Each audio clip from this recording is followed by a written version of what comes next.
Hello and welcome everyone. अगस्त first week में हमने 4 आईपीओस देखे जो एक साथ ओपन रहे थे। इवन सेकंड वीक भी बिल्कुल वैसे ही एक्शन पैक्ड रहने वाला है so far as IPOs are concern. 4 IPOs आने वाले हैं टोटल 9 से लेकर 12 अगस्त की डेट्स में। एंड चारों कंपनी जिनके आईपीओ आएंगे उनका नाम है CarTrade, Nuvoco Vistas, Aptus value housing finance and Chemplast. So again हम इन चारों आईपीओस के रिस्पेक्ट में अपनी रिव्यू वीडियोस लेकर आएंगे। इनफैक्ट ये भी आपके साथ शेयर करेंगे कि इनकी प्रायोरिटी क्या है, रैंकिंग वाइज कौन सा आईपीओ कहाँ स्टैंड करता है। So stay tuned with us. Now in this video we will begin our discussion with Nuvoco Vistas IPO. हर पॉइंट जो इस पर्टिकुलर आईपीओ से जुड़ा हुआ है उसके ऊपर डिस्कशन करते हैं and then we would take a final call that how is this IPO overall looking and whether it is worth applying और नॉट। सो स्टार्ट करते हैं अपनी डिस्कशन। हमेशा की तरह कंपनी स्पेसिफिक डिस्कशन से स्टार्ट करते हैं क्योंकि जब तक हमें कंपनी और उसके नेचर ऑफ बिजनेस के बारे में अच्छे से ना पता हो, talking about IPO centric points does not make any sense. So the complete name of this company is Nuvoco Vistas corporation limited. 1999 year में कंपनी इनकॉर्पोरेट हुई थी and it is basically a cement company. वैसे तो इनकी presence पूरे India के अंदर है बट हाँ ईस्ट इंडिया में ये ज़्यादा डोमिनेट करती हैं। In fact as per a CRISIL report they are the largest cement company in East India in terms of capacity. This company they own and operate famous cement brands like Nirmax, Concreto, Duraguard। उसके अलावा ये company जो है ready mix concrete जो होता है उसमें भी ऑपरेट करती है। At the same time they also dealing building materials जैसे जैसे कंस्ट्रक्शन केमिकल्स होते हैं, ड्राई प्लास्टर्स होते हैं, वॉल पुट्टीज होती हैं, उनके अंदर भी ये कंपनी डील करती है। So it is not just a cement company, rather आज की डेट में company full fledged building material segment में भी इंगेज्ड है। Very interestingly it is the Nirma group company और ये वही निरमा है डिटर्जेंट सेगमेंट वाला जिसको ऑलमोस्ट हर घर पहचानता है, the famous house hold brand Nirma.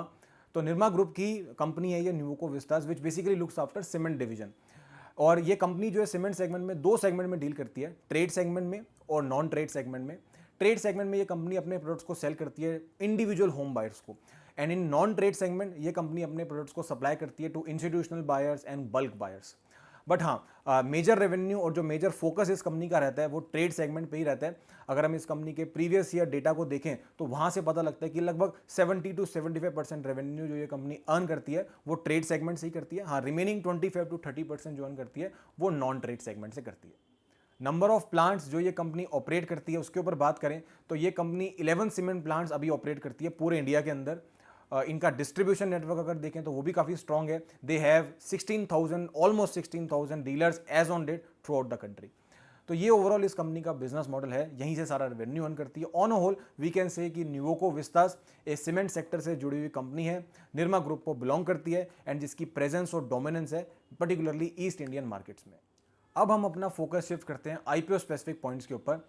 कुछ पॉजिटिव पॉइंट्स जो इस पर्टिकुलर आईपीओ के साथ जुड़े हुए हैं और इसे बहुत अट्रैक्टिव और इनकरेजिंग बना रहे हैं उसके ऊपर डिस्कशन करते हैं। On this side total 2 points हैं, एक एक करके दोनों पे बात करेंगे। The first point is back of a strong promoter. Mister Karsan bhai Patel he is the promoter of this particular company and उनके साथ साथ एक कॉर्पोरेट एंटिटी भी है जिसका नाम है Neogi enterprises private limited, that is also included in the promoter list. But अगर हम मिस्टर करसन भाई पटेल की बात करें तो उनका नाम जुड़ने से इस आईपीओ को जरूर एक बेनिफिट जरूर मिलेगा अनडाउटेडली, क्योंकि जिसे कहते हैं ना रैक्स टू रिचेस, तो उसका एक क्लासिक एग्जांपल है ये इंसान, क्योंकि इन्होंने बहुत छोटे लेवल से निरमा डिटर्जेंट को स्टार्ट किया था एंड आज की डेट में हम सब जानते हैं कि कितना बड़ा फेमस हाउस होल्ड ब्रांड बन चुका है निरमा। लार्जेस्ट मार्केट शेयर हम कह सकते हैं कि डिटर्जेंट इंडस्ट्री का निरमा के पास है। सो काफ़ी सालों का एक्सपीरियंस है, बिजनेस इंडस्ट्री की अच्छी समझ है and the same man is behind this company to Nuvoco Vistas. तो under his guidance and promotership this company is doing extremely well as of now और एक्सपेक्टेशन है कि आगे भी करती रहेगी। So this becomes the first encouraging point with respect to this IPO that this company has the back of a strong promoter. The second point on the positive side is the focus of this company on growth and acquisitions. Actually अगर हम पास में देखें तो इस company का एक बहुत अच्छा हिस्टोरिकल ट्रैक रिकॉर्ड रहा है स्ट्रेटेजिक एक्विजिशंस करने में। फॉर इंस्टेंस 2016 में इस कंपनी ने the big and famous global company Lafarge Holcim इनके इंडियन सीमेंट डिवीजन को एक्वायर किया था और सक्सेसफुली ट्रांजेक्शन को पूरा किया था। सिमिलरली 2020 में वेरी रिसेंटली इस कंपनी ने इमामी ग्रुप के सीमेंट बिजनेस को भी एक्वायर किया था। तो अच्छी खासी ट्रांजैक्शन हिस्ट्री है कंपनी की एक्विजिशंस करने में and pursuant to all these acquisitions this company is now a leading cement player in India. In fact, as per a CRISIL report, this company is now the 5th largest cement player in India in terms of capacity. सो ये सारी acquisitions को देख के, इनकी history को देख के ये बात तो क्लियर पता लगती है कि कंपनी का एक बहुत बड़ा फोकस इनऑर्गेनिक ग्रोथ पे है। ऑर्गेनिकली कंपनी खुद से तो ग्रो कर ही रही है, but at the same time इस तरीके की एक्विजिशन, टेक ओवर्स करके इनऑर्गेनिकली भी अच्छे तरीके से ग्रो कर रही है। तो ऐसे में इन्वेस्टर्स की भी एक्सपेक्टेशंस बढ़ जाते हैं कि आने वाले टाइम में भी कंपनी इसी तरीके की ग्रोथ दिखाएगी, इसी तरीके के मर्जर्स, एक्विजिशन, टेक ओवर्स पे फोकस रखेगी। So accordingly this becomes the second positive point with respect to this IPO, और ये थे वो दोनों इंकरेजिंग पॉइंट्स जो इस आईपीओ को बहुत प्लीजेंट बना रहे हैं। अब इन सब पॉजिटिव पॉइंट्स के बाद कुछ लिमिटेशन पॉइंट्स पे भी डिस्कशन करते हैं, कुछ ऐसे कंसर्निंग पॉइंट्स जो इस आईपीओ को अफेक्ट कर सकते हैं एंड जिन्हें जरूर ध्यान रखना चाहिए before applying in it. Broadly इस साइड पे 3 पॉइंट्स हैं, तो उनके ऊपर डिस्कशन करते हैं। पहला पॉइंट है the valuations of this IPO. Price band जो इस कंपनी की मैनेजमेंट ने फिक्स करा है इस पर्टिकुलर पब्लिक इशू के लिए, वो है 560 to 570 रुपीज़। इस कंपनी के बाकी राइवल्स जो हैं लिस्टेड स्पेस में, like UltraTech cement, Shri cement, ACC, Ambuja, उन सब के साथ इसका कंपैरिजन करके देखें तो क्लियरली पता लगता है कि कंपनी ने अपना आईपीओ जो है वो थोड़ा सा ओवर प्राइस रखा है। The P multiple on which the company is planning to get itself listed, it is industry average से थोड़ी सी ज़्यादा है वो। सो फ्रॉम दैट एंगल ये थोड़ा सा नेगेटिव पॉइंट हो सकता है इस पर्टिकुलर आईपीओ के लिए, क्योंकि ऐसे में जब एक साथ इतने सारे आईपीओज आ रहे हों तो इन्वेस्टर्स ऑब्वियसली ये चाहेंगे कि हम ऐसे आईपीओ में पैसा लगाएं जहां पे कंपनी ने ओवर प्राइसिंग ना रखी हो, या एटलीस्ट अंडर प्राइसिंग रखी हो, या फिर कुछ भी नहीं तो कम से कम फेयर प्राइसिंग रखी हो। So from that angle this definitely becomes a first discouraging point with respect to this IPO. Second point on the concerning side is the use of the IPO money. इस particular IPO के overall issue size की अगर हम बात करें तो वो है 5000 करोड़ रुपीस का, जिसमें से 1500 crore rupees are in the form of fresh issue and remaining 3500 crore rupees are in the form of offer for sale. अब हम अगर बात करें कि फ्रेश इशू के एलिमेंट को कंपनी किस तरीके से यूटिलाइज करने वाली है, तो सारा का सारा पैसा ये कंपनी अपने डेट की रीपेमेंट में यूज करने वाली है। Actually as on 31 March 2021 the amount of outstanding debt on the books of the company is above 8000 crore, तो 8000 करोड़ से भी ज़्यादा का डेट है कंपनी के ऊपर, एंड उसी के अमाउंट को रीपे करने में कंपनी अपना फ्रेश इशू का एलिमेंट यूज़ करने वाली है। एक्चुअली पास में भी हम कई आईपीओ के रिस्पेक्ट में ये बात डिस्कस कर चुके हैं कि हाँ, आईपीओ का रेस किया हुआ पैसा कंपनी अगर ग्रोथ, एक्सपेंशन, इन पर्पसेज में यूटिलाइज ना करके अगर अपने डेट को कम करने में या अपने वर्किंग कैपिटल एक्सपेंसेस में यूटिलाइज करती है तो वो थोड़ा सा डिस्करेजिंग जरूर रहता है from the point of view of investors. So accordingly ये पर्टिकुलर आईपीओ भी इस चीज़ से जरूर सफर कर सकता है। Third and last point on the concerning side is the not so good financials of the company. Financial track record उतना अच्छा या उतना सेटिस्फाइंग नहीं है इस पर्टिकुलर कंपनी का। फॉर इंस्टेंस अगर हम पास्ट ईयर फाइनेंशियल स्टेटमेंट्स देखें तो पता लगता है कि फाइनेंशियल ईयर 18-19 में कंपनी ने लॉसेज ही इंकर करे थे विच अमाउंटेड टू रफली अप्रॉक्सीमेटली 26 करोड़ रुपीज। हाँ, 19-20 ईयर में जरूर company reported a profit of रफली 249 crore rupees, but in the year financial year 2021 it again reported loss of रफली 25 करोड़ रुपीज। तो स्टेबिलिटी मिसिंग है कंपनी के फाइनेंशियल्स में, that is clearly evident from its past year financial statements.